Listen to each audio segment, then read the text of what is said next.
पाहता पाहता मनान पुरे धणी, पाहता पाहता मनान पुरे धणी। योगिया दुर्लभा तोम्या देखिला साजणी, योगिया दुर्लभा तोम्या देखिला साजणी।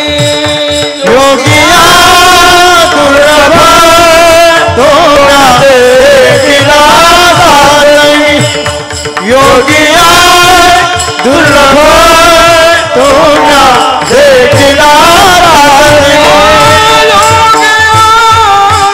दुर्लभा तोम्या देखिला साजणी, योगिया दुर्लभा तोम्या देखिला साजणी। योगिया दुर्लभा तोम्या देखिला साजणी, साजणी योगिया दुर्लभा तोम्या देखिला साजणी। पाहता पाहता मनान पुरे धणी, पाहता पाहता मनान पुरे धणी, पाहता पाहता मनान पुरे धणी। पाहता पाहता मनान पुरे धणी। देखिला देखिला माये देवाचा देव, देखिला देखिला माये देवाचा देव। देखिला देखिला माये देवाचा देव, देखिला देखिला माये देवाचा देव। फिटला संदेहून माने तुझे पण, फिटला संदेहून माने तुझे पण, फिटला संदेहून माने तुझे पण, फिटला संदेहून माने तुझे पण। देखिला देखिला माये देवाचा देव, देखिला देखिला माये देवाचा देव। देखिला देखिला माया देवाचा देव, देखिला देखिला माया देवाचा देव। अनंत रूपे अनंत वेशे देखिला मित्यासे, अनंत रूपे अनंत वेशे देखिला, अनंत रूपे अनंत वेशे देखिला मित्यासे। अनंत रूपे अनंत वेशे देखिला त्याचे। बाप रखमा देवी वरुण बाणली कैसी, बाप रखमा देव रुखुन बाणले कैसी। देखिला देखिला माये देवाचा देव, देखिला देखिला माये देवाचा देव।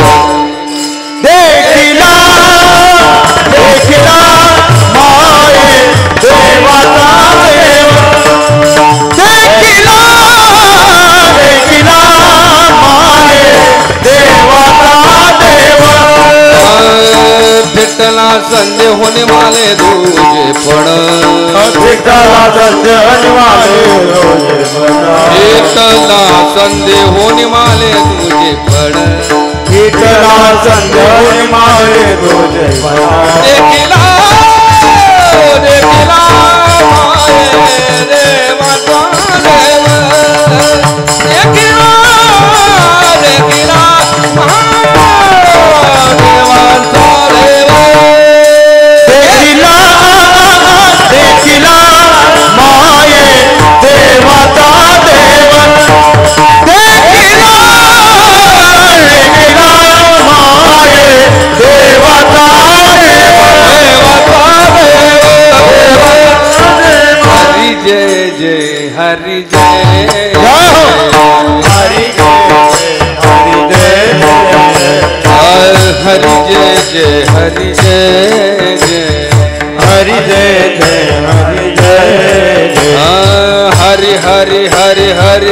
हरि हरि जय जय हरि हरि हरि हरि हरि हरि जय हरि हरि हरि हरि हरि हरि जय जय हरि हरि हरि हरि हरि हरि जय जय हरि जय जय हरि जय जय हरि जय जय हरि जय जय खाली बसलेले तुम्ही सुद्धा म्हणा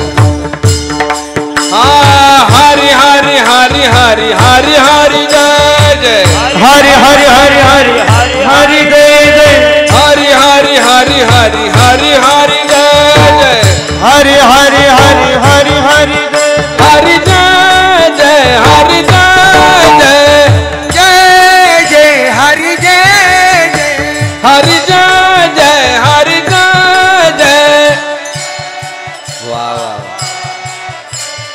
हरि हरि हरि हरि हरि हरि जय जय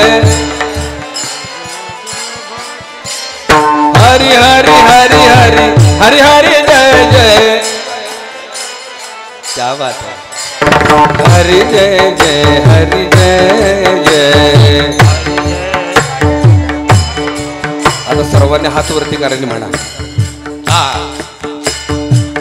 क्या बात हरि हरि हरि हरि हरि हरि जय क्या बात हरि हरि हरि हरि हरि हरि जय जय हरि जय जय हरि जय जय हरि हरि हरि हरि हरि हरि जय मोठ्यानं म्हणा हरि जय जय हरि जय जय चला विठोबा रखुमाई कुमारी ठोबार कुमार जय जय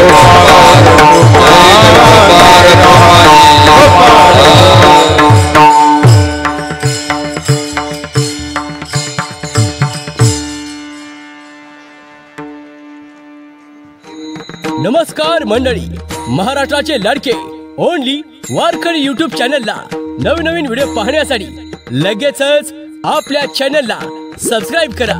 सर्वात अगोदर व्हिडिओ पाहण्यासाठी बेल आयकॉनची घंटी दाबायला विसरू नका. उपस्थित जमलेल्या माझ्या माता पित्यांनो, नामधारकांनो, हरिभक्तांनो, वारकऱ्यांनो, साधकांनो, भगवंतावर निस्सीम प्रेम करणाऱ्या सर्व माझ्या आत्मस्वरूप भावंडांनो, तुम्हा सर्व संत मायबापांच्या चरणी माझा साष्टांग दंडवत. खूप सुंदर भजनाची साथ, खूप सुंदर चाल, खूप सुंदर मृदंग, खूप सुंदर हार्मोनियम साथ, सगळ्याच गोष्टी आज खूप सुंदर जुळून आल्या. मला आनंद झाला. ह्या सर्वांच्याही चरणी मी नतमस्तक होतो आणि मी सेवेला सुरुवात करतो. फक्त एक टाळ करणे माझी कळकळीची विनंती अशी आहे की प्रमाण फक्त कोणी देऊ नये. जेवढीच एक आपल्या चरणी मी विनम्र प्रार्थना करतो.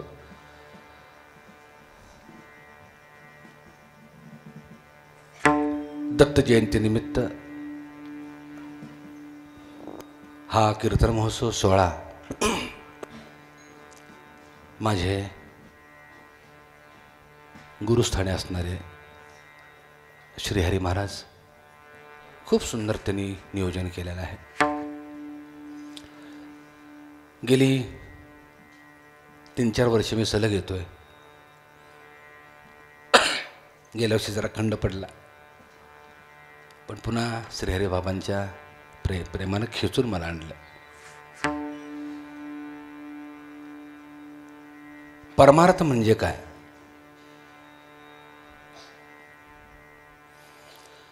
त्रिकाल अबाधित सत्याची प्राप्ती करणं म्हणजे परमार्थ.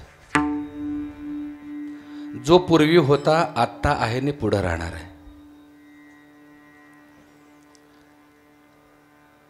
भूतकाळ, वर्तमान काळ आणि भविष्य काळाचं सुंदर उदाहरण तुकाराम महाराजांनी आपल्या अभंगातच दिलेल्या सुंदर ते ध्यान. तुकोबारांनी वर्णन करताना, सगुण रूपाचं वर्णन करताना, पांडुरंगाच्या विटेवरच्या रूपाचं वर्णन करत असताना सुंदर ते ध्यान उभे विटेवरी कर कटेवरी ठेवून या म्हटलेलं आहे. पण प्रत्येक संतांचा हा दृष्टिकोन तो त्रिकाल अबाधित आहे, पूर्वी होता, म्हणून ते सुंदर ते ध्यान म्हटलेलं आहे. रूप पाहता लोचनी सुख झाले हो साजने. सगुण रूपाचं वर्णन करताना माऊलीसुद्धा इतकं गोड वर्णन करतात, काय सांगावं. त्याचं रूप पाहिलं तर नयनाला सुख प्राप्त झालं. पण ते रूप कोणतं? तो हा विठ्ठल बारावा. शब्दातली गमक संतांच्या लक्षात ठेवा. तो म्हणजे पूर्वी होता, आत्ता याने पुढे राहणार आहे.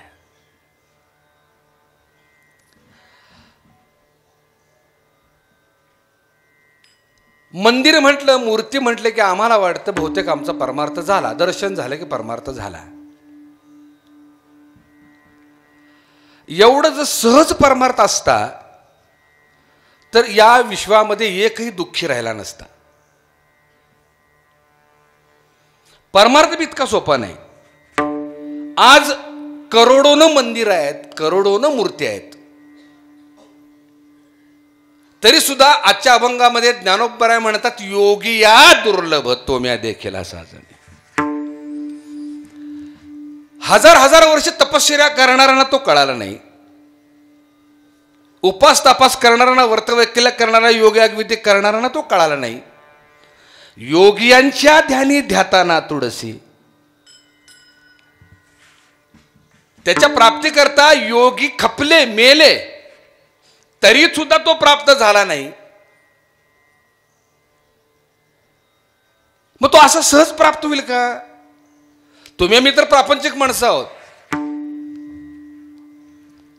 आमचा देवाकडे बघण्याचा दृष्टिकोन काय आहे? देवा, माझा प्रपंच सरळ व्हावा, माझ्या प्रपंचात उन्नती व्हावी, धन दौलत पैसा अडका मिळावा, इथपर्यंत तुमची आमची देवाची ओळख काय, व्यवहार आहे. पण त्याला प्राप्त करून जीवनमुक्त होण्यासाठी, किंबहुना जीवशिवाची ऐक्यता होऊन त्याचं समाधान प्राप्त करण्यासाठी ज्या मनुष्य देहामध्ये तुम्ही आम्ही आलोय, तरी सुद्धा तो प्राप्त होत नाही. मनुष्य जन्माला येण्या पाठीमागचं प्रयोजन काय आहे? नर देहाचे ज्ञाने सच्चिदानंद पदवी घेणे, एवढा अधिकार नारायण कृपावलोकने दिला. मनुष्य जन्माला येण्या पाठीमागचं एकमेव कारण असं आहे की नराचा नारायण होणं. बरं, इथपर्यंत येण्यासाठी अनंत प्रयास करावे लागलेत, अनंत प्रयास. सहज आलेलो नाही आम्ही. दुरोनी आलो मेगा, दुःख झाले दारुण, या वया येथवरी होते हेची कारण. कोणतं कारण आहे? नराचा नारायण. बरं, इथपर्यंत येण्यासाठी कुठली लक्झरीने मी प्रवास केलेला नाही, कुठे विमानाने मी प्रवास केलेला नाही, रक्त बंबाळ झालोय. बरं, 1-2 गावं ओलांडून आलेलो नाही, 1-2 देश ओलांडून आलेलो नाही. 83,99,999 गावं ओलांडून इथपर्यंत आलो. कदाचित एवढ्या जन्मामध्ये कुठेतरी पुण्य घडलं असेल, संतांची संगत घडली असेल, संतांच्या दावणीचा बैल असू, नाही का, संतांच्या मोहरीतला किडा असू, संतांच्या अंगणातल्या झाडावरचा पक्षी असू, या ना त्या माध्यमातून संतांची संगत घडली आणि तुम्हाला हा मनुष्य जन्म प्राप्त झाला. बरं, हितपर्यंत का आलोय? फक्त त्याच्या भेटे करता. बघा, आमचा जन्ममरणाचा फेरा थांबवायचा आहे ना, अखेरचं द्वार आहे. मनुष्य देह म्हणजे अखेरचं द्वार आहे. या द्वारावर या अखेरच्या जन्मामध्ये तुम्ही आम्ही जर घर बांधून राहिलो तर पुन्हा पुनरपी जननम पुनरपी मरणम या खाईत खितपत पडणार आहे. कारण ओशोंच्या सांगण्यातून एकच गोष्ट लक्षात आली की तुम्हाला जर जन्म मरणाचा पूल जर पार करायचा असेल तर हा मनुष्य देह नावाचा पूल आहे, तो पूल पार करून गेलो की जन्म मरणाच्या खाईतनं वाचलो. हा पूल आहे. पण याच मनुष्य देहामध्ये जर तुम्ही थांबून राहिलो, मीच देह आणि देह बुद्धी ठेवून जर आम्ही राहायला लागलो, पुनरपी जन्म ठरलेला आहे.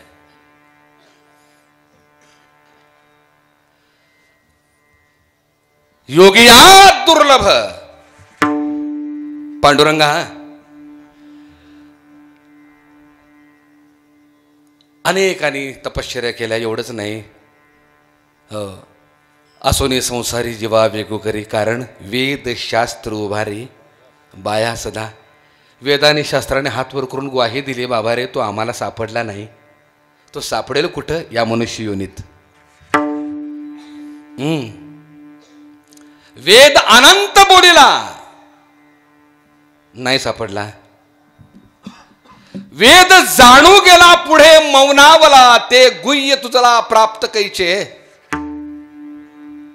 एवढं जर तू बाबा महाग असशील, एवढा जर तू अनाकरणी असशील, हो, तर कसा भेटणार तो आम्हाला? बरोबर आहे ना? ज्ञानेश्वर महाराजांची आणखीन एक विरहिणी आहे. आजचा अभंग देखील विरहिणी प्रकारात मोडणार आहे. कारण जिथं जिथं माऊलींच्या अभंगामध्ये स्त्रियांगांना नटलेले शब्द आले, तिथं तिथे समजावी ती विरहिणी आहे. सांगतो पुढं. माऊलींची आणखीन एक विरहिणी आहे. माऊली भगवंताला, पांडुरंगाला, विठ्ठलाला विनवणी करतात, भगवंता तू या जन्मात प्राप्त होतोस म्हणून अनंत गावं ओलांडून ओलांडून पाय रक्तबंबाळ झाले, ठेचा खात इथपर्यंत आलो, आणि इथे येऊन सुद्धा तू भेटत नाहीस.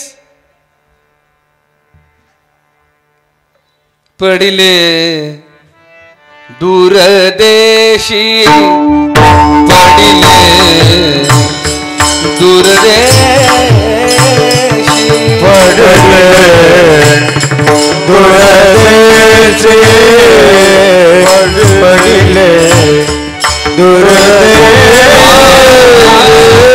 पडिले दूरदेशी, पडिले दूरदेशी, पडिले दूरदेशी, पडिले दूरदेशी. मज आठवे मानसी, मज आठवे मानसी, नको नको हा वियोग, नको नको हा वियोग, कष्ट होताती जीवाची, पडिले दूरदेशी, पडिले दूरदेशी, पडिले दूरदेशी, पडिले दूरदेशी.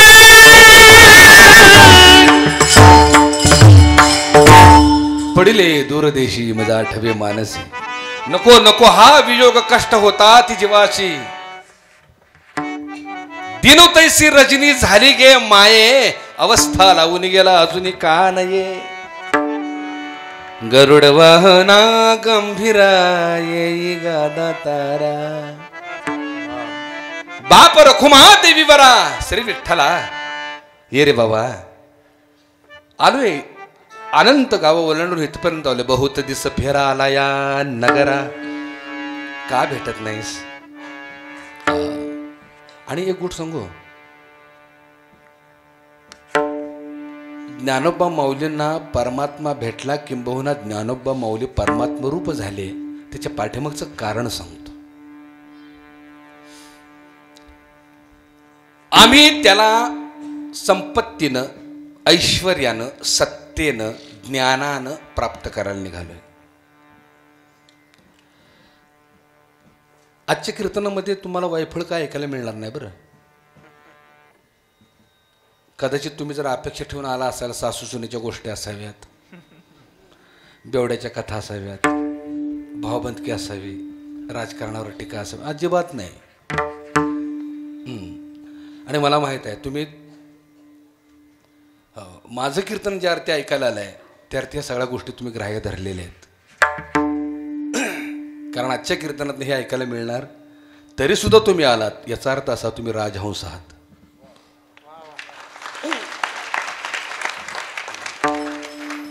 आणि आमच्या श्रीहरी बाबांची निवड चुकतच नाही, अजिबात चुकत नाही.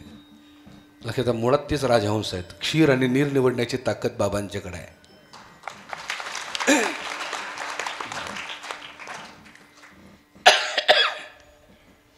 आज फक्त अद्वैतावर बोलणं होईल.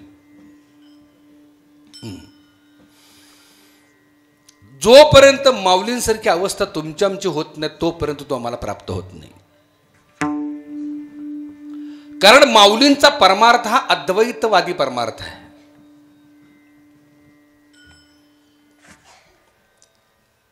आपल्या वारकरी संप्रदायाचं भाग्य सांगतो की तुकोबा ज्ञानोबा नाथरायांसारखे अद्वैतवादी संत तुम्हाला लाभले.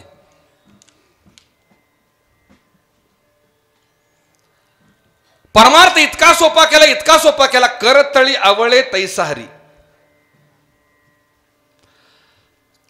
तळ हातावरती आवळा असावा आणि त्याला पाहण्यासाठी आरशाची गरज नाही, तो सरळ दिसतोय. एवढा सोपा भगवंत करून सांगितला, त्याच्या पाठीमागचं कारण सांगतो. व्यासाने जो ग्रंथ लिहिला गीता नावाचा, त्या अव्यक्ताचंच वर्णन केलेलं आहे, त्या परमात्म्याचंच वर्णन केलेलं आहे. मनुष्य जन्माला आल्यानंतर कोणती साधना करावी, त्याला कसा प्राप्त करावा हे गीतेत सांगितलेलं आहे. पण ते सांगत असताना 700 श्लोक त्यांनी लिहिले गीतेचे संस्कृत, ते कुणालाच कळेनात. म्हणून ती सोपी करण्याचा प्रयत्न करण्यासाठी अनेकांनी प्रयत्न केले. गीतेवरती पहिलं भाष्य केलं आद्य शंकराचार्यांनी. त्याच्यानंतर भाष्य कुणी कुणी केलं? मध्वाचार्यांनी केलं, वल्लभाचार्यांनी केलं, रामानुजाचार्यांनी केलं, अष्टावक्रांनी केलं, निंबार्काचार्यांनी केलं. अलीकडे कुणी कुणी भाष्य केलं? ओशोंनी केलं, श्रीला प्रभुपाद स्वामींनी केलं, गुरुदेव रानडेंनी केलं, विनोबा भावेंनी केलं, लोकमान्य टिळकांनी केलं, अनेकांनी भाष्य केलं. त्या गीतेवरती भाष्य ज्ञानोबांनी देखील केलं. पण या सगळ्यांमध्ये जगमान्य झाली ती ज्ञानेश्वरी. का झाली ज्ञानेश्वरी जगमान्य? त्याच्या पाठीमागचं कारण हे आहे, बाकीच्यांनी ही गीतेवरची जे भाष्य केलं ते ज्ञानाधिष्ठित भाष्य केलं. जे बुद्धिजीवी आहेत त्यांच्यासाठीच ते ज्ञान लागू पडलं. सर्वसामान्य प्रापंचिक आणि संसारिक जीवाला ते कळेना, लक्षात येईना. का? अधिकार नाही. त्या अव्यक्त परमात्म्याचा आनंद, तो समाधान उपभोगण्याचा अधिकार सर्वसामान्यांना नाही का? आहे.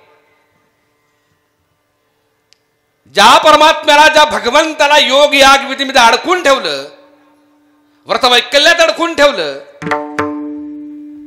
बघा, गरिबांना हे यज्ञ याग करता येईल का? सर्वसामान्यांना करता येईल का? अज्ञानी जीवाला करता येईल का? नाही करता येणार. पण तो अधिकार नाही का? लोपले ज्ञान जगी हित नेणती कोणी. हे ज्ञान का लोपलं? एक विशिष्ट वर्णापुरतं, विशिष्ट जीवापुरतं ते ज्ञान अडकून पडलं. म्हणून ज्ञानोबाराने त्या ज्ञानाची कवाड उघडली, दारं उघडली आणि ते ज्ञान सोपं करून सांगितलं. किती सोपं केलं? रेड्यामुखी वेदवदवेला. म्हणजे काय?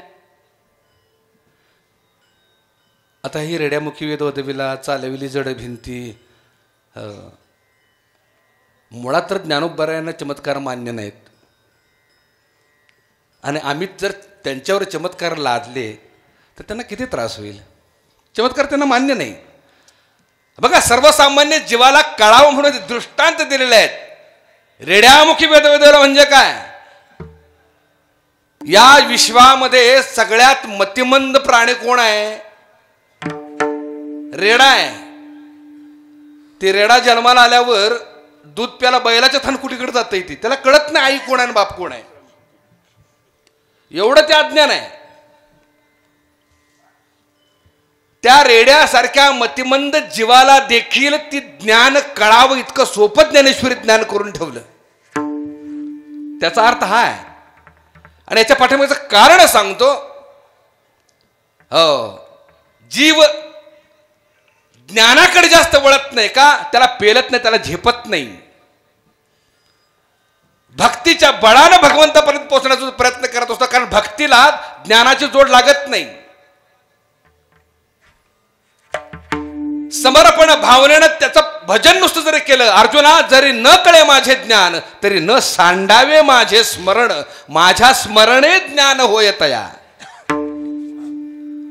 माझं ज्ञान नसलं तरी चालेल, माझं चिंतन कर, माझी भक्ती कर, माझ्या भक्तीनं माझ्या चिंतनानं ऑटोमॅटिक तुला ज्ञान प्राप्त होईल. आणि म्हणून ज्ञानोबरायांनी त्या ज्ञानाला भक्तीची जोड दिली आणि भगवंत सोपा केला. लक्षात ठेवा, मी नेहमी सांगत असतो, भगवान श्रीकृष्णाचा जन्म झाला तो बंदी शाळेत झाला नाही का. कुणाच्या पोटी झाला? वसुदेवानी देवकी. अध्यात्म काय सांगते ऐका, बंदीशाळा म्हणजे मनुष्यदेह. बंदीशाळा म्हणजे मनुष्यदेह, भगवंताचा अवतार. बाहेर कुठं होत नाही, तर या गोकुळात त्याचा अवतार होतो. गो म्हणजे शरीर आणि कुळ म्हणजे इंद्रिय. गो म्हणजे शरीर आणि कुळ म्हणजे इंद्रिय. या गोकुळात त्याचा जन्म होतो. कुणाच्या पोटी जन्म घेतला? वसुदेव आणि देवकी. याचा अर्थ असा आहे, वसुदेव म्हणजे ज्ञान आणि देवकी म्हणजे भक्ती. भक्ती आणि ज्ञानाच्याच संयोगाने या गोकुळात परमात्मा जन्म घेतो. लक्षात ठेवा, आम्ही वाट बघतो. यदा यदा हि धर्मस्य ग्लानिर्भवति भारत अभ्युत्थानम् अधर्मस्य तदात्मनं सृजाम्यहं परित्राणाय साधूनां विनाशाय च दुष्कृतां धर्म संस्थापनार्थाय संभवामि युगे युगे.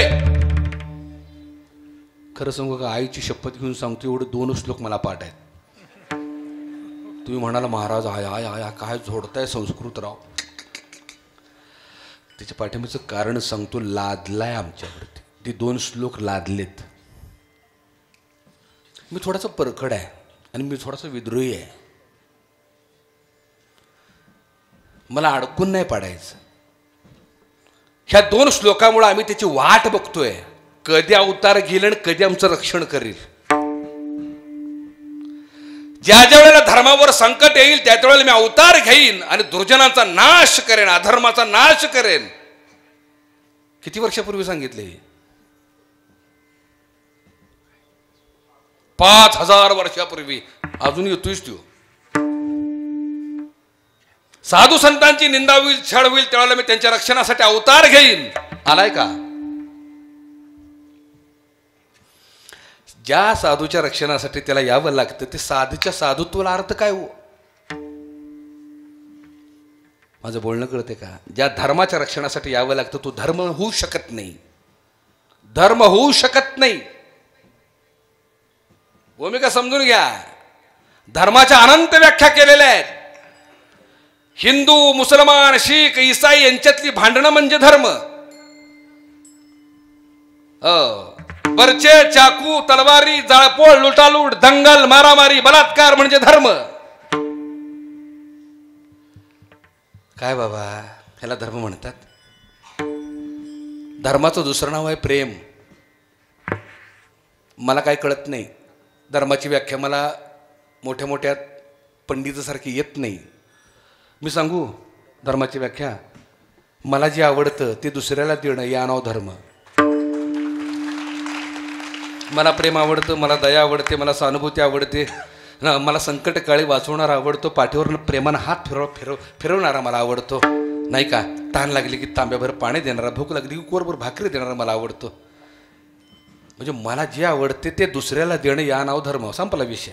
मी जर धर्माच्या नावाखाली तलवार घेऊन एखाद्याच्या मागे लागलो तो धर्म होईल का? आणि आजकालच्या धर्माच्या गप्पा चाललेल्या आहेत. धर्माच्या रक्षणासाठी सगळ्यांनी एकत्र आलं पाहिजे. कसला धर्म बाबा? कसला धर्म? मौलीने धर्म हा सांगितलाय का? आता विश्वात्मके देवे येणे वाग्यज्ञ तोषावे. म्हणजे विश्वामध्ये जी जी जीव आहेत त्यांचं दैन्य, दुःख, दारिद्र्य दूर होऊ दे. जे खळांची व्यंकटी सांडो. तुकोबराने देखील धर्म सांगितलाय. विष्णुमय जग वैष्णवांचा धर्म. जग म्हटलंय भारत देश नाही, महाराष्ट्र नाही, देहू नाही, जग. जगात जी जे आहेत त्यांच्याकडे पाहण्याचा दृष्टिकोन जो विष्णुमय आहे तो धर्म आहे. अलीकडे आम्हाला धर्म शिकवायला येतात. आणि मतापाठी मग 1000, 2000, 3000 देऊन आम्हाला धर्म शिकवतात. हा धर्म आहे का? तुम्ही तरी धर्म पाळला का या निवडणुकीला? पाळला का धर्म? 1000, 2000साठी देशाला घाण ठेवल्या नालायकांच्याकडे तुम्ही धर्माची व्याख्या सांगता. धर्म काय सांगतो हे सांगतो धर्म लबाडी करून.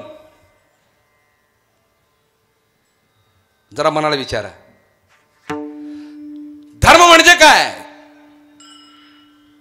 वृक्षाचा धर्म बघा, तो झाड लावणारालाही सावली देतो आणि तोडणारालाही सावली देतो, भेद करत नाही.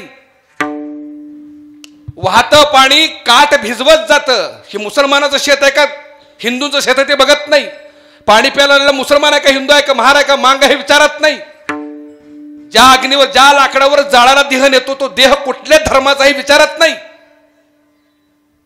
जनावरांना धर्म नाही, पशुपक्ष्यांना धर्म नाही. तुम्ही मी कुठल्या धर्माचा डांगोरा पिडतोय हो? चुकीचं आहे. एक गोष्ट सांगू, भगवंत अवतार घेत नाही तर भगवंताचं अवतरण होतं यात. ज्या वेळेला यात भगवंताचं अवतरण होतं ना तर अधर्मा विरुद्ध लढण्याची ताकद या देहात येते. भूमिका समजून घ्या. माझा अवतार ज्या वेळेला या गोकुळात होईल त्याच वेळेला हो या अधर्माचा नाश करीन. कधी होईल अधर्माचा नाश? यात ज्या वेळेला तो जन्म घेईल त्यावेळेला अधर्माविरोधात लढण्याची ताकद निर्माण होईल. वाट बघा, तो अवतार घेणार नाही. चायना देशामध्ये आत्ता एक पुस्तक सापडले, ग्रंथ सापडलं.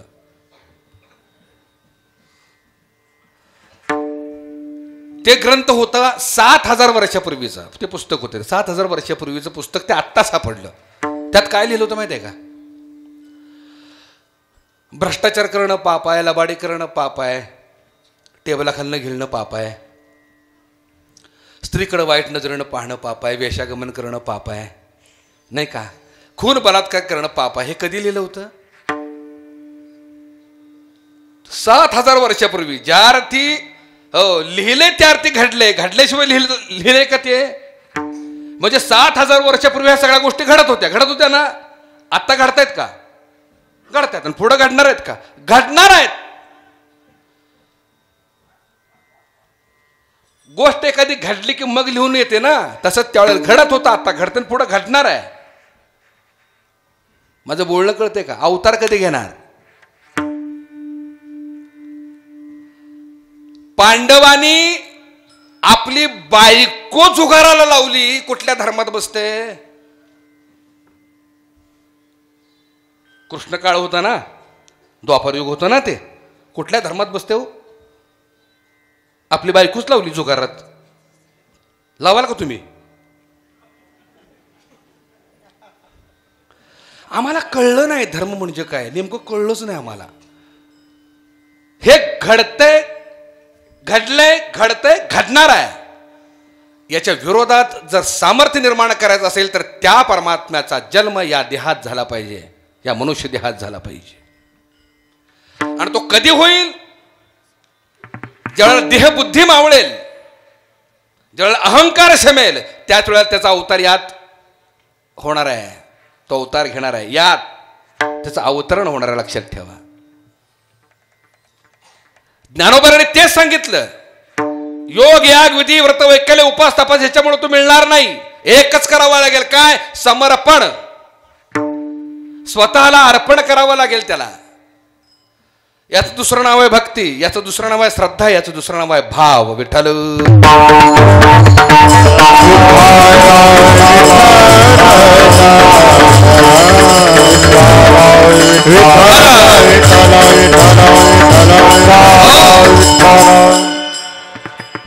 अनेकांनी तिच्या प्राप्तीकरता प्रयत्न केला. योगी या दुर्लभ. ज्ञानोबा सांगतात तो म्या देखील असा जणी. आता ज्ञानोबांची भक्ती ही चिंब भिजलेली आहे. मगाशी मी ज्ञानाचा उल्लेख केला होता. नुसत्या ज्ञानानं तो प्राप्त होत नाही, किंबहुना नुसत्या ज्ञानानं जर त्याला प्राप्त करायला गेलो तर तो प्राप्त व्हायचं सोडूनच द्या, आमचा अधपतन आहे. कारण वारकरी संप्रदाय एकच सांगतो, टाळाटाळी लोपला नाद, अंगो अंगी मुराला छंद, भोग भोगी ताटला भेद, ज्ञान गिळोनी गावा गोविंदुगा. ज्ञान गिळोनी म्हणजे त्याच्या प्राप्तीकरता जे ज्ञान साठवलंय तो एकदा कळाला, तो एकदा प्राप्त झाला, तो एकदा लक्षात आला की ते साठवलेलं ज्ञान बी टाकून द्यावं आणि आपण झडझडून मोकळं व्हावं. कारण सांगतो,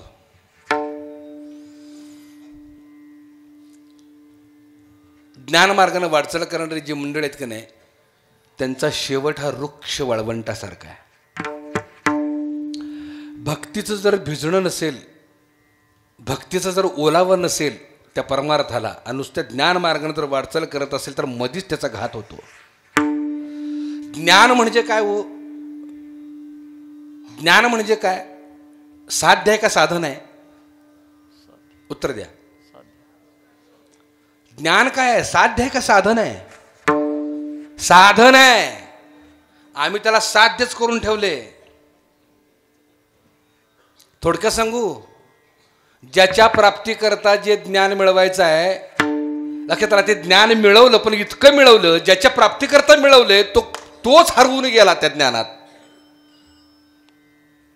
म्हणजे काय? कुंपणानं शेत खाल्लं. कुंपण कशासाठी असतं माहिती आहे का? शेताच्या राखणीसाठी. शेताच्या राखणीसाठी कुंपण असतं, पण कुंपण इतकं लावलं, इतकं लावलं, इतकं लावलं, लावत लावत लावत लावत कुंपणाचं जंगल झालं, शेतच गायब झालं.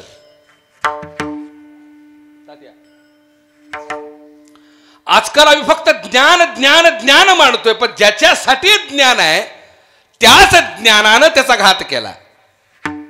हांडी खाऊनी भात टाकीला आणि बकऱ्या पुढे देव कापिला. अर्थ कळला का? समजून घ्या. देह बुद्धीनं ग्रासलं, ज्ञानानं ग्रासलं. हो, ज्ञानाच्या अहंकारापुढं देव नावाच्या बकऱ्यालाच कापून टाकला. बकऱ्या पुढे देव कापिला. अहंकार खूप वाईट आहे. आणि तो अहंकार कुणाचं वळ आहे माहिती आहे का? ज्ञानोबाराने सांगितले, नवल अहंकाराची गोठी, विशेष नलगे अज्ञानाच्या पाठी, ते झोंबे सज्ञानाच्या कंठी, नाना संकटी नाचवी. आणि म्हणून परमार्थामध्ये अहंकार घेऊन जो परमार्थ करायला गेला तो बुडलाय. म्हणून ज्ञान गिळून गावा गोविंदुगा.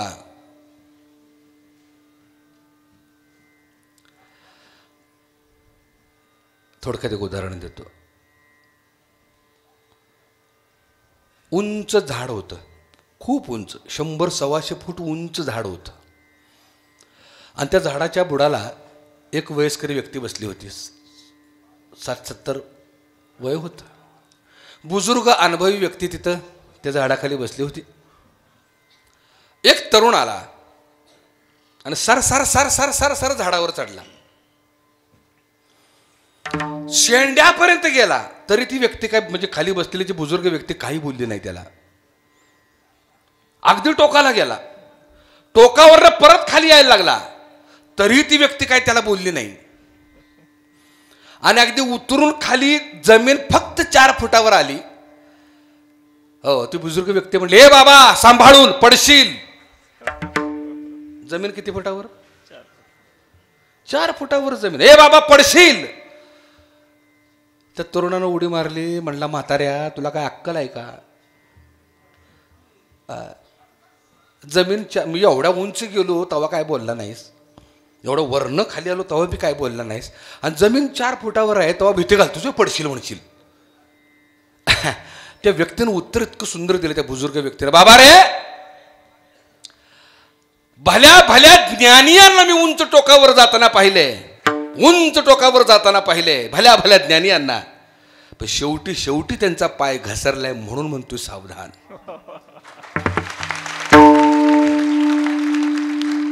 वारकरी संप्रदाय भक्तीला प्राधान्य का, बघा ज्ञानाला प्राधान्य देत नाही असं नाही, देतो, भक्तीलाच प्राधान्य का देतो जास्त करून. बघा पिटू भक्तीचा डांगोरा म्हटले का ज्ञानाचं म्हटले का? झडझडून मोकळं होता येतो, झडझडून, काहीच भेद शिल्लक राहत नाही. भूमिका समजून घ्या. मी नेहमी ज्ञानमार्ग हा शॉर्टकट आहे, मान्य आहे. ज्ञानाच्या बळानं भगवंतापर्यंत पटकन पोचता येतं आणि भक्तीच्या बळानं काय होतं, जरा लेट. पण ज्ञान मार्गाने भक्ती मार्गातला प्रॉब्लेम सांगतो तुम्हाला मी, म्हणजे ज्ञान मार्गातला अडचण सांगतो. शॉर्टकटने देवापर्यंत जाण्याचा मी प्रयत्न करतो, पण ज्ञान मार्गात येणाऱ्या ज्या अडचणी आहेत ना त्या प्रचंड घातक आहेत. आम्ही रात्रीचा दिवस करून प्रवास करत असतो. काल मी मुरबाडला होतो, आज इथं आहे, उद्या लातूरला, परत मी परवा दिवशी मुंबईला आहे. आमचा प्रवास चालूच आहे. आणि गावा मला अननोन असतात हो. आता ठीक आहे हे माहीत आहे, पण जे अननोन गाव आहेत तिथं मात्र जाताना आमची अडचण होते. रात्रीचा प्रवास करत असताना आमचा ड्रायव्हर काय करतो माहिती आहे का, मॅप टाकतो, मोबाईलला मॅप लावतो, आणि ते मॅप घोटाळा करतं. ते चांगला रस्ता सोडतं आणि शॉर्टकट अडचणीचा रस्ता काढतं. ते गाडी अडकते म्हणून अडकते. ते जंगलचा रस्ता काढतं, काट्याकुट्याचा रस्ता काढतं, दगड धोंड्याचा रस्ता काढतं, वाट माऱ्यांचा रस्ता काढतं. हो, वाचलोय मी एक दिवस, खरंच वाचलोय. मॉब लिंचिंगपासून वाचलोय म्हणायला काय हरकत नाही. माझं कीर्तन होतं अजिंठ्याला, हो, आणि सकाळी काल्याचं कीर्तन होतं माझं 40 गावला. आता मधीच एक रस्ता आहे असा, थोडासा म्हणजे बऱ्यापैकी एक रस्ता आहे तो. मग आमच्या ड्रायव्हरनं टाकला मॅप, आणि मॅप टाकल्याबरोबर प्रवास सुरू झाला. ते मॅपनं गोंधळ काय घातला माहिती आहे का, चांगला रस्ता सोडल्याने आदिवासी पाड्यातच घातलं गाडी. आमचा ड्रायव्हर आपल्या मॅपवर विश्वास ठेवून गेला आदिवासी पाड्यात, आणि आदिवासी पाड्याला 3-4 एडं मारलं. 10-12 घराचं गाव ते, पण जंगलातलं गाव. 2-4 एडं मारलं, ते मॅपच बंद झाला तिथं. 3-4 एडं मारल्यावर गावातले ते आदिवासी पाड्यातली लोक बाहेर आली. काय होता अवतार त्यांचा, आली बाहेर आणि बॉनेटवरच हात आपटून बाहेर या, चला बाहेर या. त्यांना वाटलं कोणतरी, म्हणलं का मी येलो आता. बरं, मी प्रवासामध्ये ह्या ड्रेसवर नसतो, साधा ड्रेस असतो. हळूच 2 इंच काच खाली घेतली गाडीची. बाबारे म्हटलं, हो मी आपण रस्ता चुकवला आहे, आमचा काय दुसरा हेतू नाही आहे, हो आम्हाला जायचं कीर्तनाला, त्यामुळं गैरसमज करून काच खाली घे म्हणलं. का काय खरं, ड्रायव्हरला म्हणलं, आम्ही दोघंच होतो, संपलं म्हणलं आता आपला अवतार संपलेला आहे इथं. त्यावेळेला माझं डोकं चाललं, पटकन खिशातला मोबाईल काढला, हो, आणि माझंच कीर्तन मी यूट्यूबला लावलं. आणि नशीब रेंज होती तिथं, रेंज होती. आणि मग मी माझंच मोबाईलवर माझंच कीर्तन काढलं आणि जरा सायन्स काच खाली घेतली आणि मोबाईल दाखवला. ह्यांना ओळखता का तुम्ही?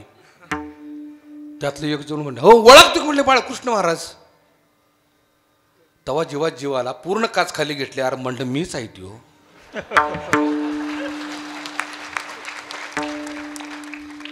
जर रेंज नसती तर आता मी रेंजमध्ये नसतो. मला सांगायचं काय माहिती आहे का, की तो मॅप काय करतं, शॉर्टकट दाखवतं, पण अडचण आहे ना, तसं ज्ञान मार्ग अडचणीचा आहे. वाटमारे कोण कोण आहेत, ज्ञान मार्गातले वाटमारे कोण कोण आहेत, ज्ञानोबाने सांगितले, हे ज्ञान निधीचे भुजंग, विषय दरीचे वाघ, भजन मार्गीचे मांग मार्गजे. हे ज्ञान मार्गातले वाटमारे आहेत. यांच्यापासून जर वाचायचं असेल ना तर शॉर्टकट नकोच. एकदा कळला ना तो ज्ञान गिळोनी गावा गोविंदुगा. का भक्ती मार्ग सुपर आहे हो, हायवे आहे. जरा लांब असल्यामुळे काय फरक पडतोय, आजूबाजूला बरोबर आहेत ना आपल्या वाटचाल करणारी. भूमिका समजून घ्या. म्हणून ज्ञानोबरायांनी भक्तीची जोड दिली आणि परमार्थ सोपा केला. विठ्ठल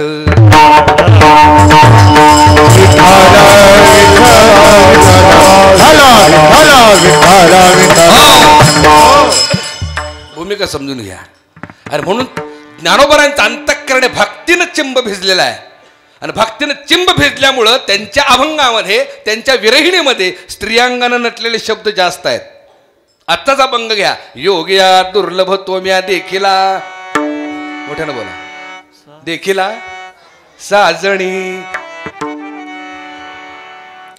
पैल तोगे काऊ कोकता हे शकून गे माये, पाचा दामांचा गोंगडा नेसेन उरली मोठ ते जेवीन गे बाई ये.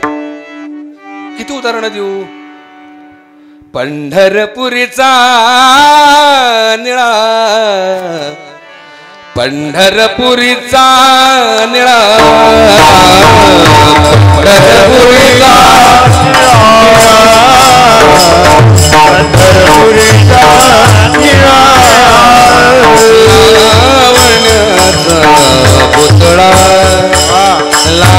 लावण्याचा पुतळा, विठा देखिला डोळा, विठा देखिला डोळा, विठा देखिला डोळा, पाये मोवाये पंढरपुरीचा निळा,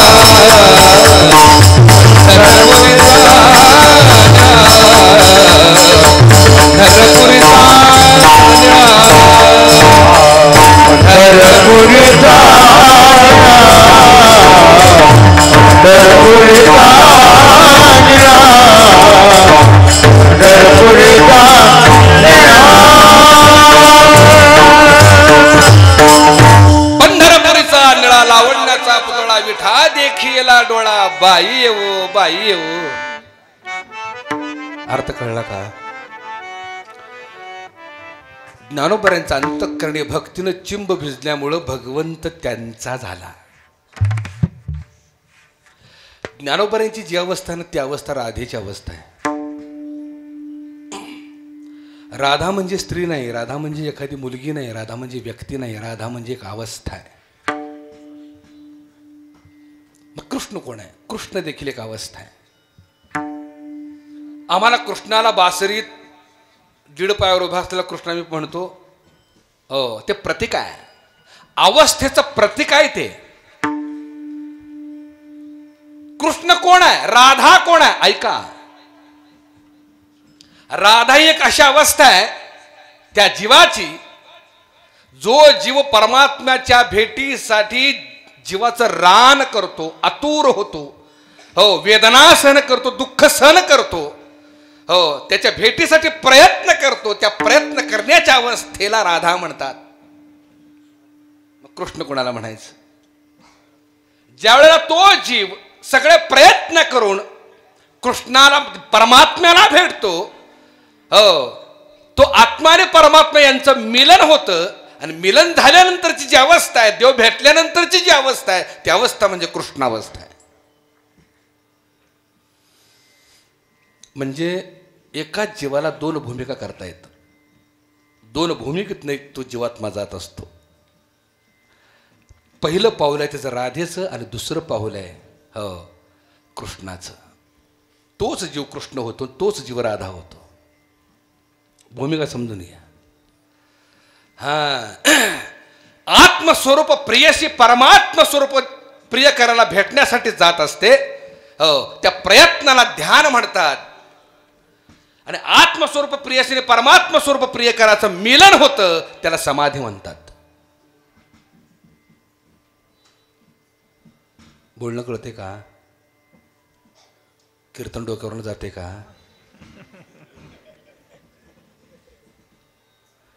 ज्ञानोबरांचा अभंग आहे, योगिया दुर्लभ.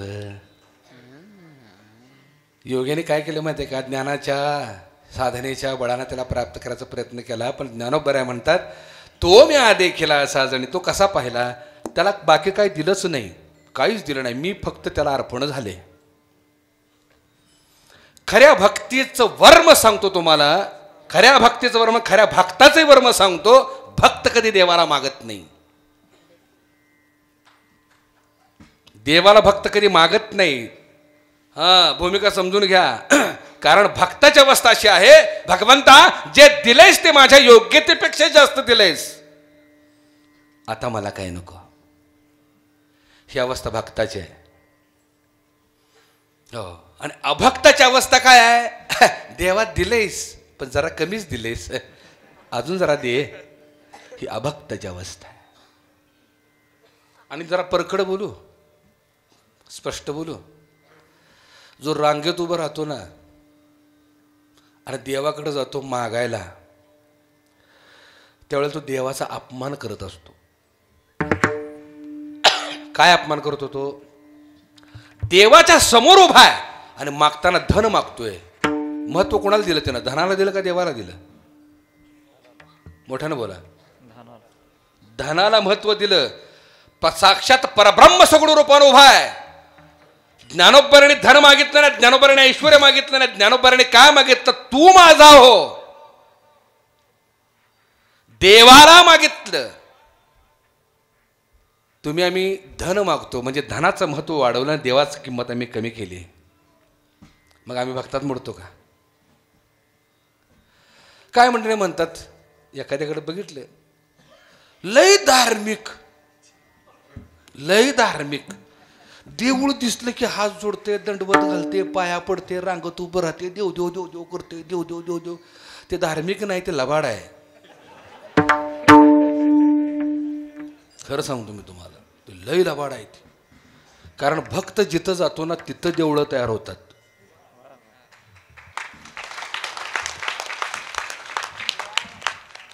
ज्याला कळालं नाही त्याच्यासाठी देवळं आहेत, पण ज्याला कळालंय ना देवळं तिथे निर्माण झालीत. मदभक्ता यत्र गायन्ते तत्र तिष्ठामि नारदा. मग त्यानं जंगलात भजन करू दे, वळवंटात भजन करू दे, घरात करू दे, दारात करू दे, शेतात करू दे, कर्म करताना करू दे, व्यापार करताना व्यवसाय करताना करू दे, मी तिथं आहे. सजन कसा या विकू लागे माऊस, माळ्यास हवं त्या सुखुरपू लागे. का बरं? त्याने व्यवसायात व्यापारात त्याचं भजन केलं म्हणून तो तिथं आला. बरोबर आहे ना? आम्हाला का देवळात जावं लागते? आमचा उल्लू साध्य व्हावा. आपण लय बिरकी आहे. आम्ही अर्पण होत नाही, दुसऱ्याकडनं किती मिळते तेवढंच बघतो. एक गोष्ट सांगू का तुम्हाला? एक तरुण मुलगी होती, घरी एकटीच होती, तिला करमत नव्हतं. आता घरी एकटे असल्यामुळं ती म्हटली आता करमणुकीचं काहीतरी साधन आपल्याला उभं करायला पाहिजे. म्हणून ती मुलगी बाजारात गेली आणि एक बोलका पोपट घेऊन आली.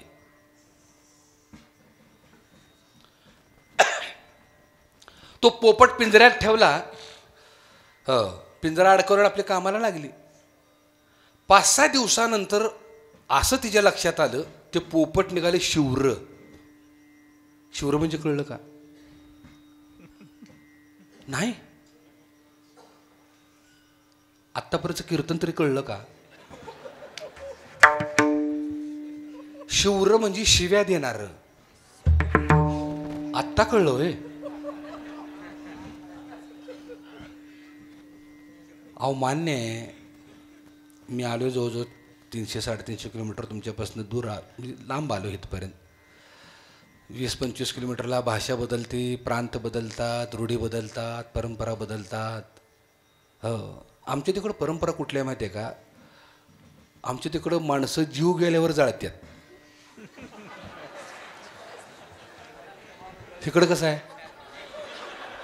तसंच आहे ना, जिवंतपणीच असं.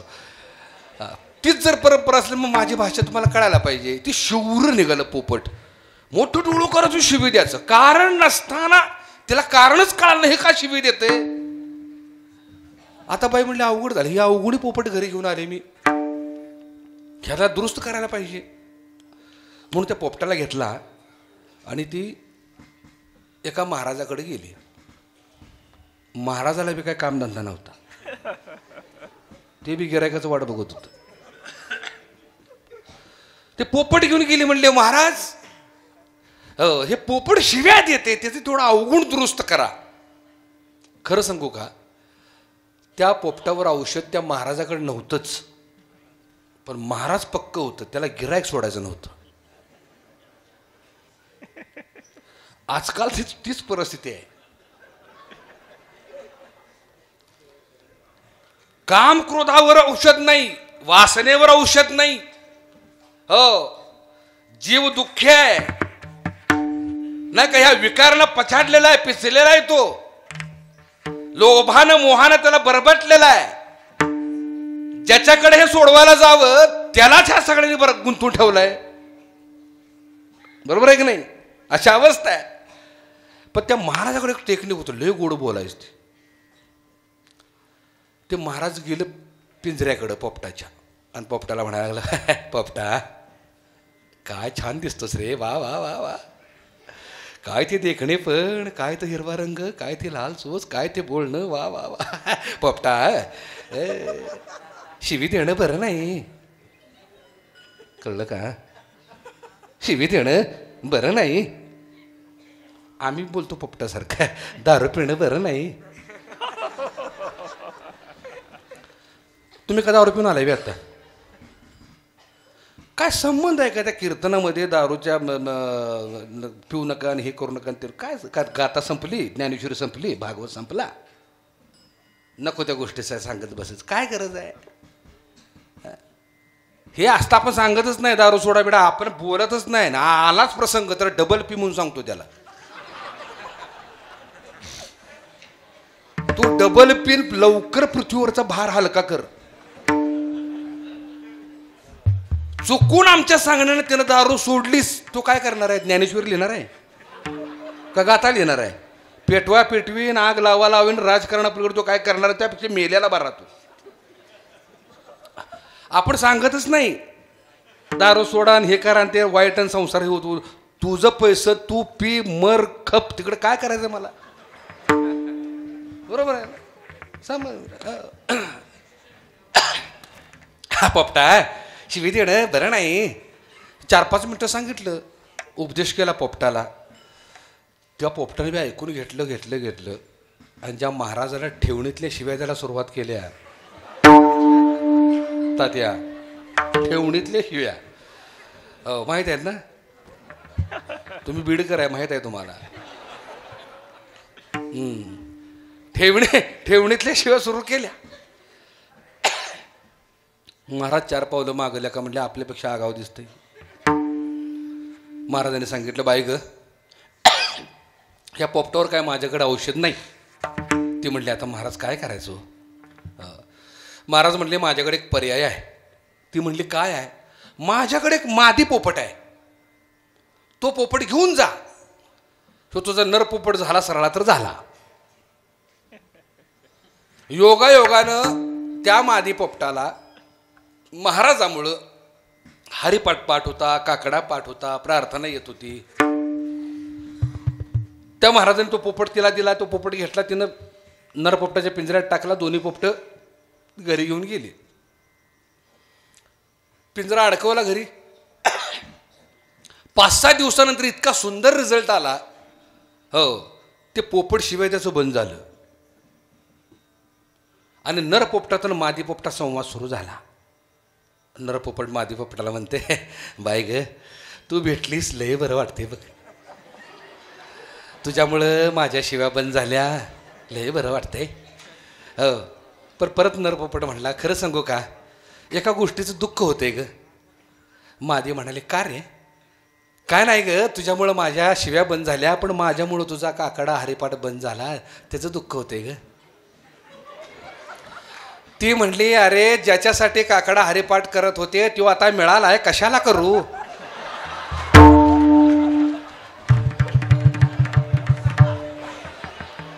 ही पिंजऱ्यातल्या पोपटाची गोष्ट नाही, हित बसलेल्या पोपटांची गोष्ट आहे. पोपटानू ते शिव्या का देत होतं माहिती आहे का? ती मिळावी म्हणून. आणि ही हरिपाठ काकडा का करत होती? तो मिळावा म्हणून. तो मिळाला, हिचा हरिपाठ काकडा बंद. ती मिळाली, ह्याच्या शिव्या बंद.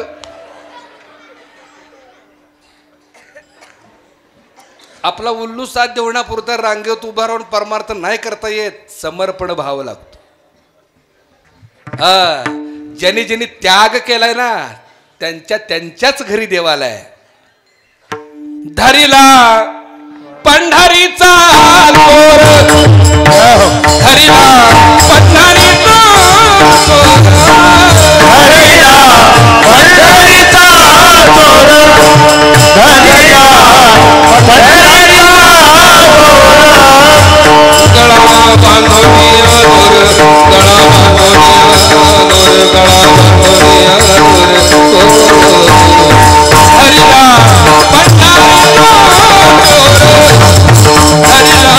पंढरीचा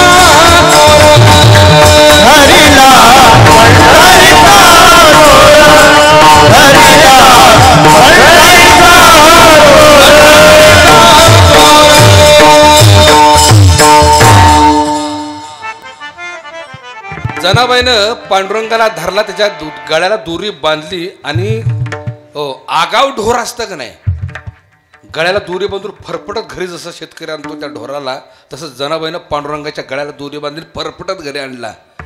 कोणाच्या योग्यांच्या बी हाताला न सापडणारा पांडुरंग जनाबाईच्या हाताला का लागला? नुसतं जनाबाईनं फरफटत आणला नाही, हृदयाचा बंदीखाना केला, आत विठ्ठल कोंडीला शब्दाचा मारा केला, विठ्ठल काकुळती आला. जणी म्हणे बा विठ्ठला आता जीवेन सोडी तुला. एवढा अधिकार कधी प्राप्त होतो? कधी प्राप्त होतो? देव एवढा लाचार कधी होतो? ज्या वेळेला भक्ताचे उपकार होतात, ज्या वेळेला देवावर ऋण होतात भक्ताचे, त्यावेळेला देव एवढा लाचार होतो. लक्षात ठेवा. तेवढी ताकद आपल्यात निर्माण झाली पाहिजे. बरं, जनाईनं काय दिलं हो? दिलं काय देवाला? लाखभराची देणगी दिली का हजारो माणसाने जेवणावली घातली? की ते आमच्यासारखी गाणी म्हणत होती? काय काय तिकडे काय होतं? काहीही नव्हतं. पण जे दिलं ते काय दिलं ऐका. जगाच्या पाठीवर एक चित्रपट होऊन गेला, त्यामध्ये भक्ताची भूमिका करणारी सीमादेव म्हणून एक हिरोईन होऊन गेली. संगीत आहे श्रीधर फडकेंचं, शब्द आहेत गदी माडगुळकरांचे. आणि जनाईने देवाला काय दिलं ते ऐका. नाही खरचिली कवडी दमडी, नाही वेचिला दाम, विकत घेतला बाई मी, विकत घेतला श्याम बाई मी, विकत घेतला श्याम बाई मी, विकत घेतला बाई मी, विकत घेतला बाई मी, विकत घेतला. म्हणे ही असेल चोरी, कुणा वाटते असे उदारी.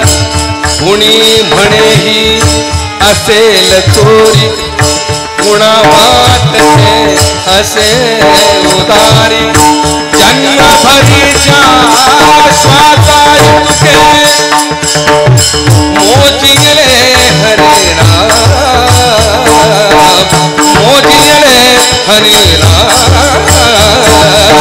विकत घेतला बाई मी, विकत घेतला श्याम बाई मी, विकत घेतला.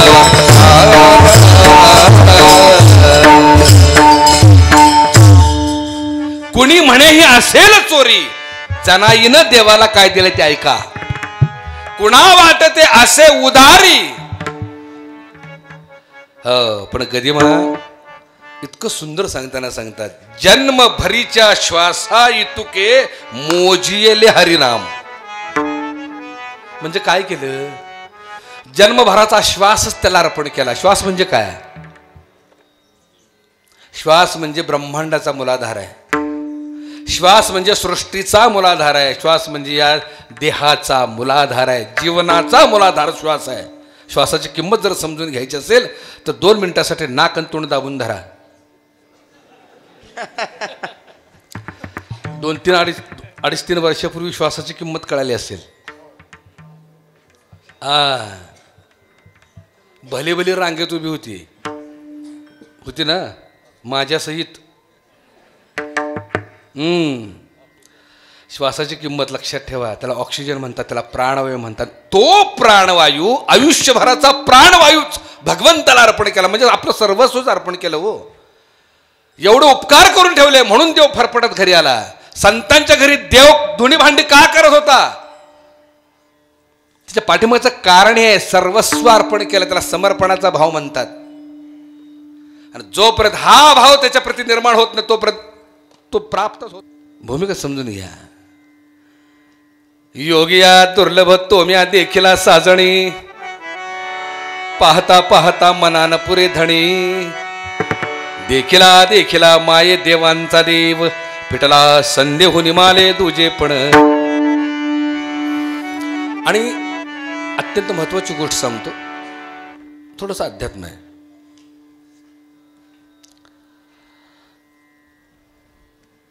तहान श्रेष्ठ आहे का पाणी श्रेष्ठ आहे?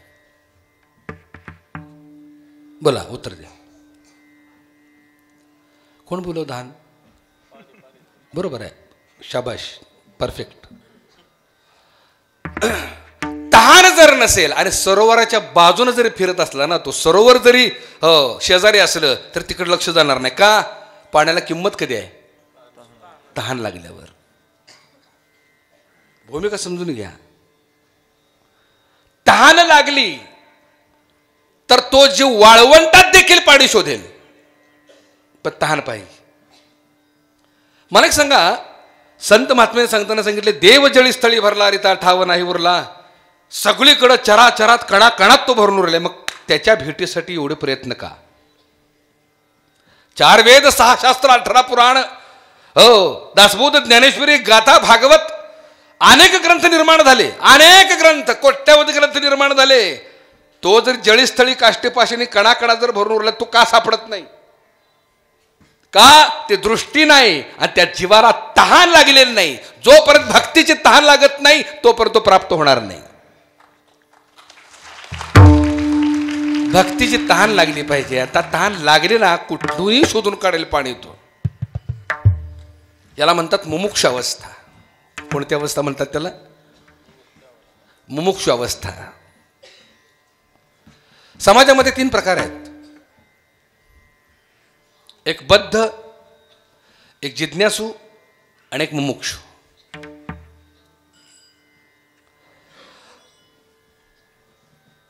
बद्ध कोणालाही विचारतो,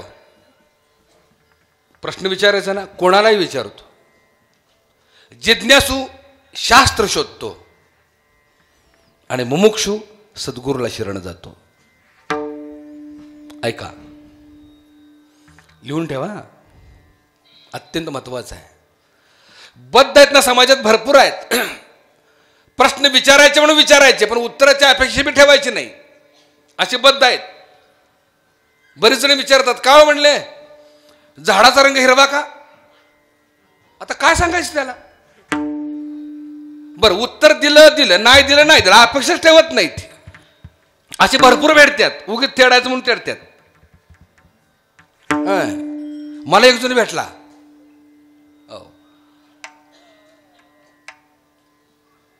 काय हो म्हणले, तुम्हाला रामायण माहित आहे का? म्हणलं हाय बाबा, तुटपुंज माहित आहे मला, फार काय एवढं नाही पण तुटपुंज माहित आहे. हो. म्हणला रावणाच्या 5व्या बायकोचं नाव काय? काय ह्याला काय करायचं घेऊन? मला रावणाच्या 5व्या बायकोचं नाव काय? आता तिथं जर आम्ही मौन धरावं तर राबरू जायची. मी म्हणलं आहे तिचं, म्हणलं श्रुतिका आनंद तिचं नाव आहे. तो आला, तिनं दर्शन घेतलं माझं, गेला निघून. माझ्याबरोबर जी 2-3 शिष्य मंडळी होती, दादा तुम्हाला कसं माहीत? मी म्हणलं मला तर कुठं माहीत आहे,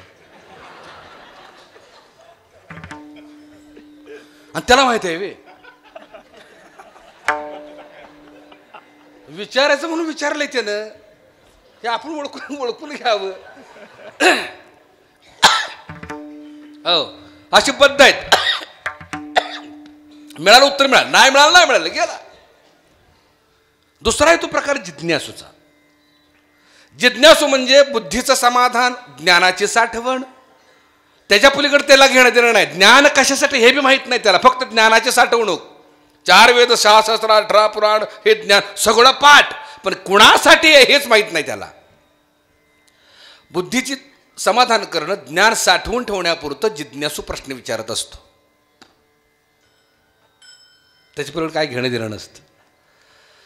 हा समाजातला दुसरा प्रकार. आणि तिसरा प्रकार जो आहे तो मुमुक्षू.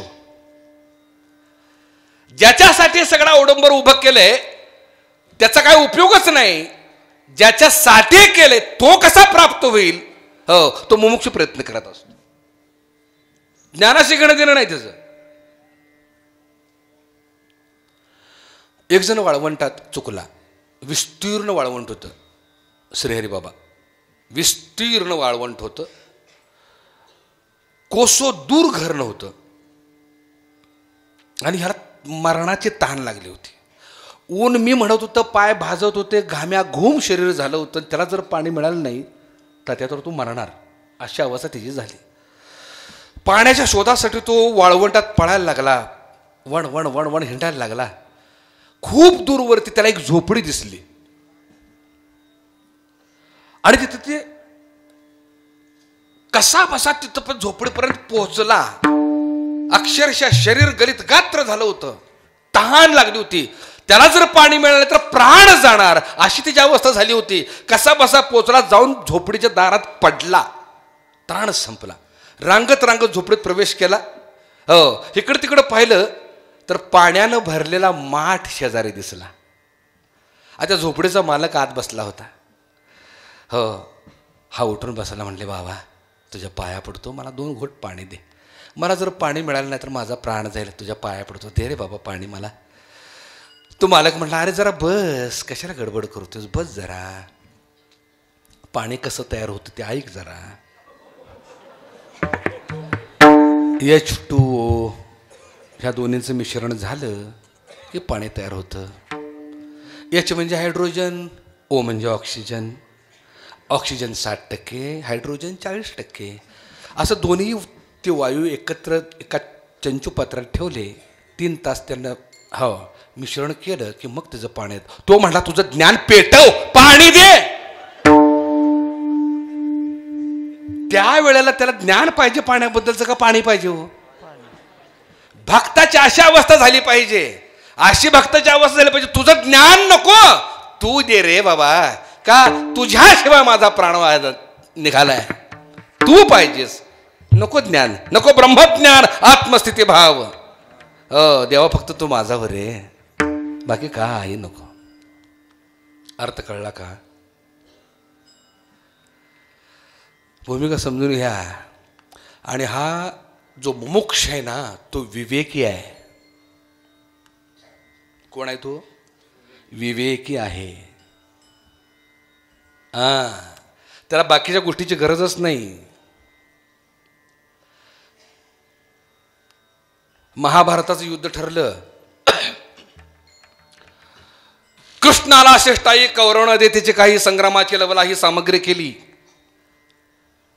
कृष्ण म्हणाला, बाबा रे कशाला भांडण करता, ही भाऊबंदकी उपयोगाची नाही आहे, बंद करा बरं. दुर्योधन म्हणला, 1 इंच जागा सोडणार नाही. कधी म्हणलं? कधीची कथा ही? बोला की, कथा कधीची आहे? 5000 वर्षापूर्वीची. मग आता भाऊबंदकी नाही का? आता बी आहे. दोघांचं युद्ध करायचं ठरलं, पांडवाचं आणि कौरवाचं. आता युद्धासाठी सैन्यबळ शस्त्रबळ पाहिजे. भगवंत महाराज विश्रांती घेत होते आणि दोघांनी ठरवलं, दुर्योधन आणि अर्जुन, देवाकडे जायचं आणि सैन्यबळ शस्त्रबळ मागायचं. देव महाराज झोपले होते पलंगावरती. दुर्योधन गेला आणि देवाच्या डोक्याजवळ जाऊन बसला. कुठं बसला दुर्योधन? डोक्याजवळ. अर्जुन मागणं आला आणि बसला कुठं? पायाजवळ. थोड्या वेळाने भगवंताला जाग आली आणि समोर कोण दिसला? अर्जुन. अर्जुनाला स्मितहास्य केलं आणि अर्जुनाला विचारलं, अर्जुना कधी आलायस बाबा? दुर्योधनाला तिडी कुठली? दुर्योधन म्हणला, ह्याला काय अर्थ का? म्हणला, देवा मी आधी येऊन मला विचारलं नाही, त्याला विचारलं. देव म्हणाले, तू डोक्यावर बसलायस, तू डोक्यावर बसला. देवाच्या डोक्यावर बसलं. देवाच्या डोक्यावर बसल्या लक्षात राहत नाही, तो डोक्यात जातो. माझं बोलणं कळलं का? देवाला विरोध करतात ना, ती देवाच्या डोक्यात जातात. हां, आणि जी देवाच्या पायाजवळ आहेत भगवंत त्यांना हृदयात जागा देतो. हे दोघ जण सैन्य बळ, शस्त्र बळ, ऐश्वर्य, धन, संपत्ती मागायला आले होते. या दृष्टांतातला दुर्योधन हा अहंकार आहे, अर्जुन हा विवेक आहे. मला हे सांगायचं आहे.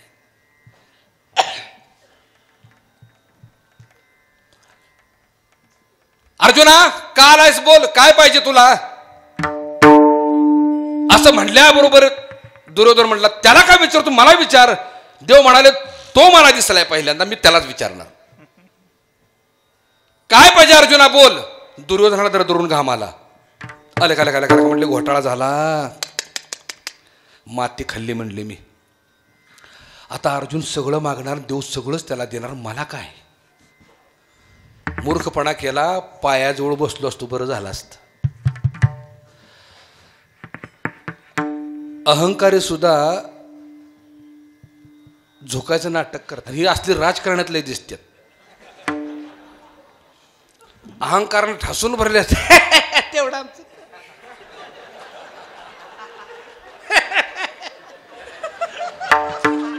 एवढी लबाड असेल बरं का, पायताना ठोकावं असं वाटतं. आत अहंकार ठासून भरलेला असतो, पण झोकायचं नाटक करते ती. हसताय म्हणजे आहे खरं का खोटा आहे? शिव म्हटला का झुकलो असतो बरं झालं असतं, पाया पडलो असतो बरं झालं असतं, पायाजवळ बसलो असतो बरं झालं असतं, तेवढंच आपल्याला मिळालं असतं. अर्जुना बोल, काय पाहिजे? अर्जुनानं काय मागावं? अर्जुन म्हटला, मला काहीच नको, तू फक्त माझ्या बरोबर राहा. काय मागितलं अर्जुनानं? तू फक्त माझ्या बरोबर राहा. असं म्हणल्याबरोबर कुचेष्टेनं दुर्योधन हसला. पांडव मूर्ख ती मूर्खच, आयुष्य गेला वनवासात, उपाशी मिली. देवाकडे मागायचा प्रसंग आला तर मागितलं काय देवाला? मी असतो तर धन, संपत्ती, ऐश्वर्य, बंगला, हत्तीबळ, सैन्यबळ, शस्त्रबळ सगळं मागितलं असतं. काय मागितलं देवाला? देवाला मूर्ख आहे. खरं सांगू, हरिभक्त अहंकाराला मूर्खच वाटतात. हरिभक्त अहंकाराला मूर्खच वाटतात. माळकरी, कपाळाला गंध असलेली येडीच वाटतात अहंकारांना. पण त्याला ही अक्कल नव्हती. अर्जुनानं मागितलं काय? ऐश्वर्य नाही, संपत्ती नाही, धन नाही, दौलत नाही, बंगला नाही, माडी नाही.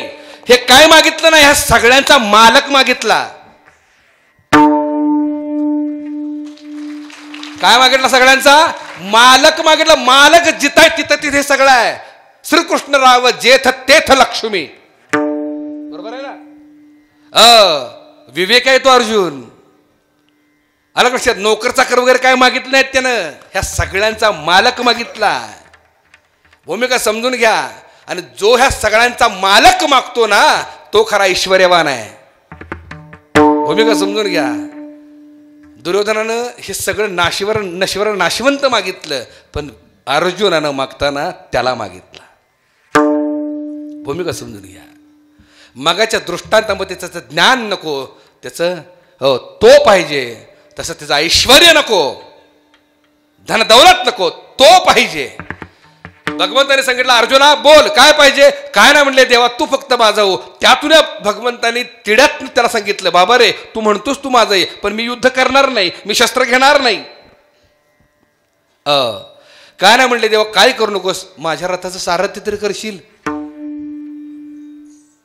माझ्या रथाचं सारथ्य तरी करशील. हो ते तर करणारच. हिथं बसलेल्या रथाचं सारथ्य कोण करते? हा रथच आहे ना. 5 कर्मेंद्र आणि 5 ज्ञानेंद्राचा रथच आहे. ह्याचं सारथ्य कोण करते?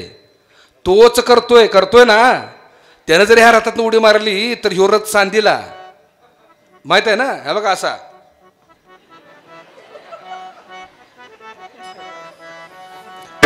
त्या रथावर त्याचा अखंड स्वार असावा असं जर वाटत असेल ना तर त्याला मागावा. भूमिका समजून घ्या. ध्यानाच्या माध्यमानं त्याचं चिंतन करता येतं, त्याला प्राप्त करता येतो. लक्षात ठेवा. ज्ञानोबरांनी हे केलं. योगी या दुर्लभ, योग्यांना जो सापडला नाही तो म्या देखील असा जणी. पाहता पाहता मना न पुरे धणी, देखिला माये देवांचा देव.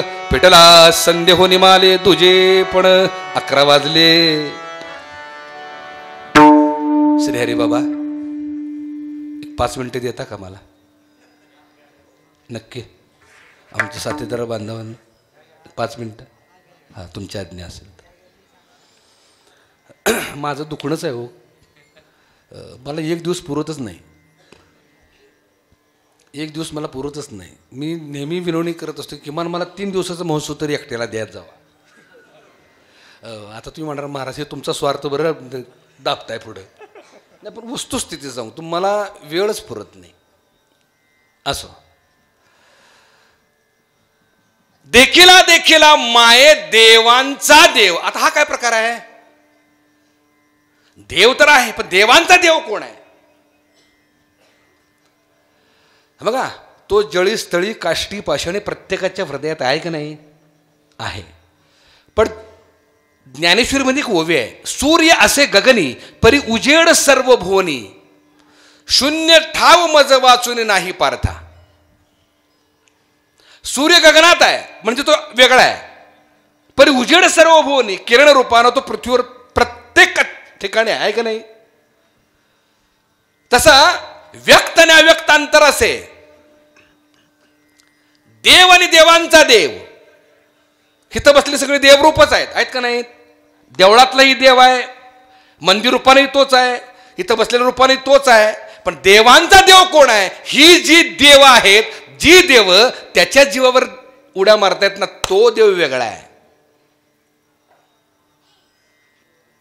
देखिला माये देवांचा अद्वैत भक्ती सांगतोय. सूत्रधरी बाहुली नाचवी सभे भितरी, परी त्या बाहुलीची दोरी कळून देत असे.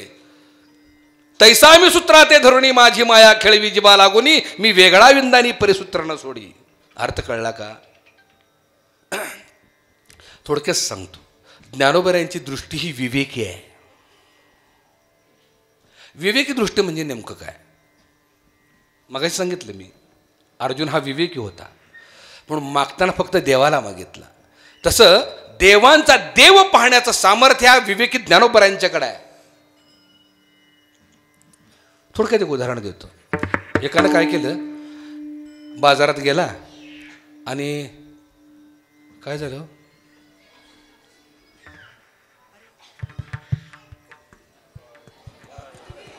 त्यानं टायमिंग सांगितलं 11 वाजले, बंद करा. दीदी घेऊन जाल त्याला बाहेर जरा 5 मिनिटासाठी जा. एक जण बाजारात गेला आणि त्यांनी लाकडाची फळं आणली. लाकडाचं केळ, लाकडाचं सफरचंद, लाकडाचं काजू, लाकडाचं सीताफळ ते घेऊन आला आणि टेबलवर ठेवलं शो पीस म्हणून. कारण दररोज आणायला परवडत नाही ना ओरिजिनल. असो ते आणून ठेवलं आणि त्याच्या घरात एक लहान लेकरू होतं 2-2.5 वर्षाचं. हो, नुकतंच दात आले होते नुकतेच. आणि ते फळाकडे गेलं. त्यातला काजू नावाचा फळ उचलला आणि खायला गेला. नुकतीचे 2 दात आले होते की नाही ते पडले. ते लागलं रडायला. फळ कशाचं होतं ते? लाकडाचं. पण त्या लेकराला वाटलं ते खरं आहे त्यामुळे त्याला दुःख झालं. पण जी बापाने जी फळं आणली होती त्या बापाची भूमिका काय आहे? ती फळं कशाची आहेत? लाकडाची आहेत.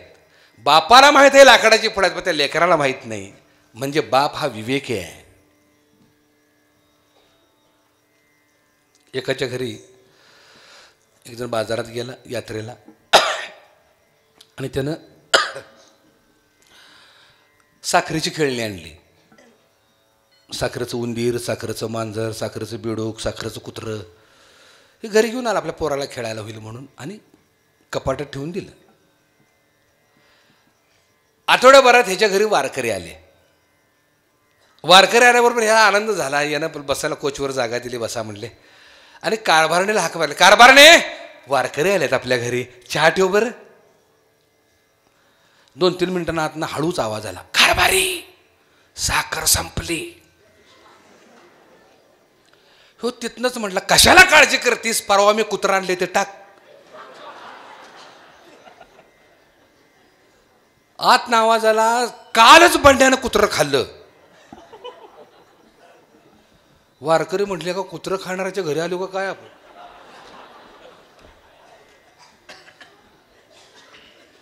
तो म्हणला, मग नको काळजी करूस, मांजर टाक. ते म्हणले, आजच चिंगीनं मांजर बी खाल्लं. जास्त विचार करत बसू नकोस, ती विंचू उंदीर बिडूक आणला गेला तो टाक आणि पटकन आण बरं चहा. वारकरी म्हटलं, का उंदरा बेडकाचा चहा. त्याने जी पळ काढला, थांबलीच नाहीत. वारकऱ्याच्या दृष्टीनं ती खरी वाटली, पण ज्यानं आणली होती ना त्याचं मत काय, ही कशाची आहेत सगळी, साखरेची आहेत. त्याची विवेकी दृष्टी आहे.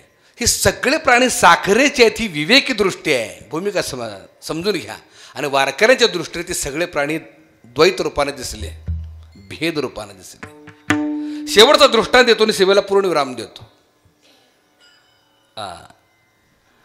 भागवतामध्ये एक सुंदर ओवी आहे. जैसा खेळ बुद्धिबळ, राजा प्रधान गज दळ, अवघे काष्टची केवळ, उरली ती स्वरूपस्थिती. अर्थ कळला का. जैसा खेळ बुद्धिबळ. बुद्धिबळ कोण कोण खेळले हात वर करा बरं. कोणाकोणाला माहित आहे बुद्धिबळ. तुम्हाला माहित नाही, म्हणजे खेळच माहित नाही का बुद्धीच बळ कमी पडलं.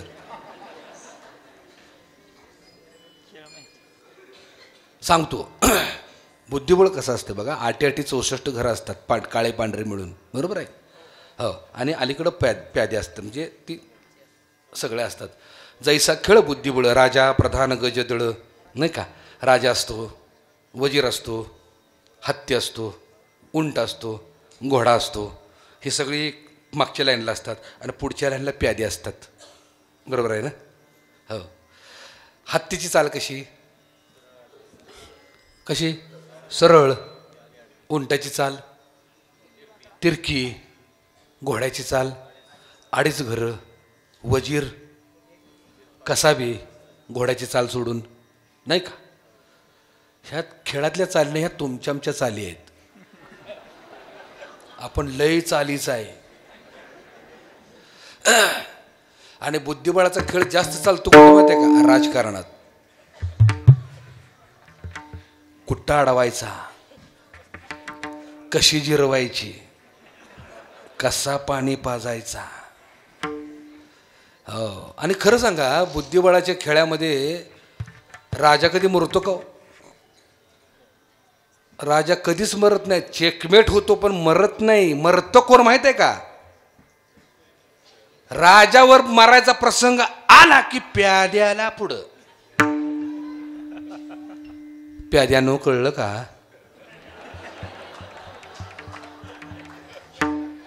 प्यादीच आहे आपण.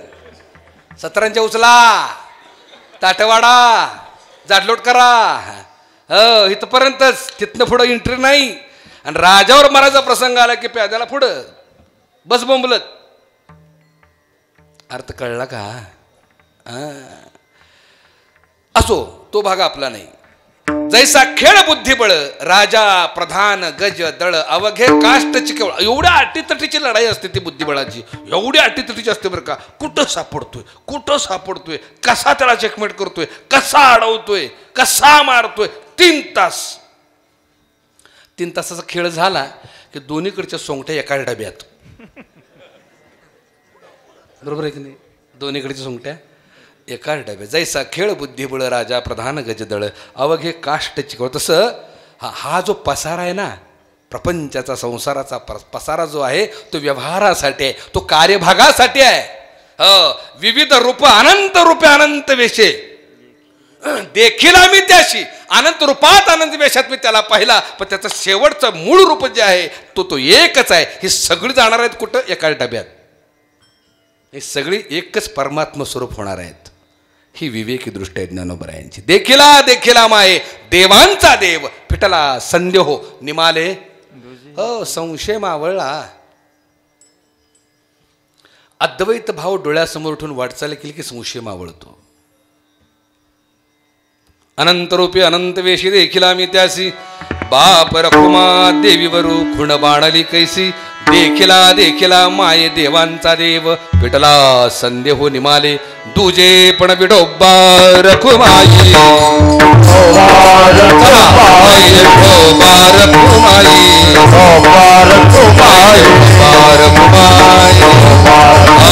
ज्ञानेश्वर माऊली नारायण माऊली नारायण ज्ञानेश्वर माऊली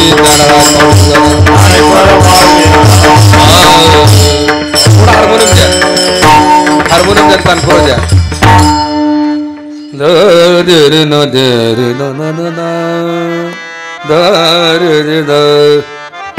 इफेक्ट थोडस.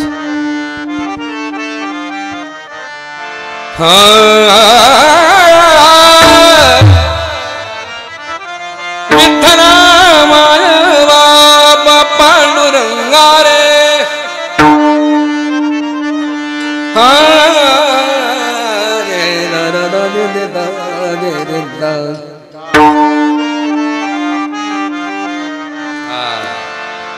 आमच्या दादांसाठी जोरदार टाळी वाजवा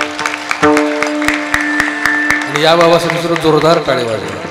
काय देह भान विसरून वाजवत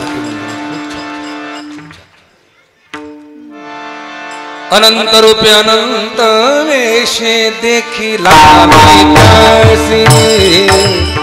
अनंत रूपे अनंत वेशे देखिला मी. अनंत रूपे अनंत वेश देखिले व्याताची. अनंत रूपे अनंत वेश देखिले अनंत रूपे अनंत वेश अनंत रूपे अनंत देखिला. अनंत रूपे अनंत वेश देखिले व्याताची. अनंत रूपे अनंत वेश देखिले व्याताची.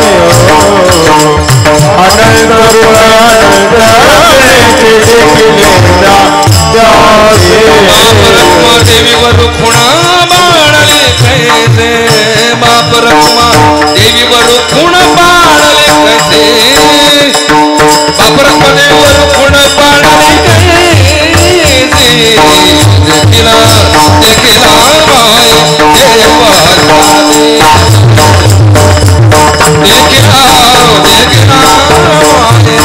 देवांचा देखिला देखिला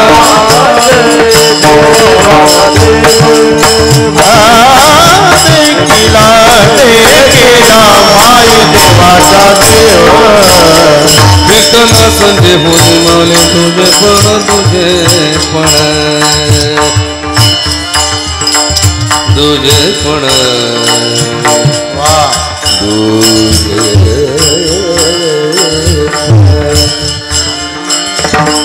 तुझे पण तुझे पण रे तुझे पण तुझे पण तुझे तुझे पण पितरा संजीवनी माने तुझे पण तुझे पण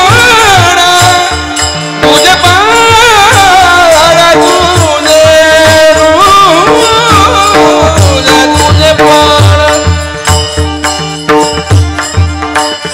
पितरा संजीवनी माने तुझे पण पितरा संजीवनी माने तुझे